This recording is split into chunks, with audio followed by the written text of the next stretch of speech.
ଭାରତୀୟ ଜ୍ଞାନପୀଠ ପୁରସ୍କାର ଓଡ଼ିଆ ସାହିତ୍ୟରେ ପ୍ରଥମେ ଗୋପୀନାଥ ମହାନ୍ତି ମାଟିମଟାଳ ଉପନ୍ୟାସ ପାଇଁ ପାଇଛନ୍ତି 1973 ମସିହାରେ। ସଚ୍ଚିଦାନନ୍ଦ ରାଉତରାୟ ସାମଗ୍ରିକ କୃତି ପାଇଁ 1986 ମସିହାରେ ପାଇଛନ୍ତି। ସୀତାକାନ୍ତ ମହାପାତ୍ର ସାମଗ୍ରିକ କୃତି ପାଇଁ 1993 ମସିହାରେ ପାଇଛନ୍ତି। ପ୍ରତିଭା ରାୟ ସାମଗ୍ରିକ କୃତି ପାଇଁ 2012 ମସିହାରେ ଜ୍ଞାନପୀଠ ପୁରସ୍କାର ପାଇଛନ୍ତି। ଆମର ବର୍ତ୍ତମାନ 4 ଜଣ ଜ୍ଞାନପୀଠ ପୁରସ୍କାର ପାଇଛନ୍ତି।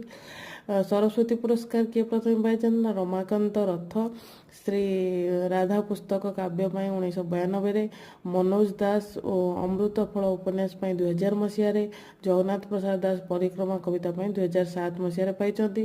ମୂର୍ତ୍ତି ଦେବୀ ପୁରସ୍କାର ପାଇଛନ୍ତି ପ୍ରଥମେ ପ୍ରତିଭା ରାୟ ଯାଜ୍ଞସେନୀ ଉପନ୍ୟାସ ପାଇଁ।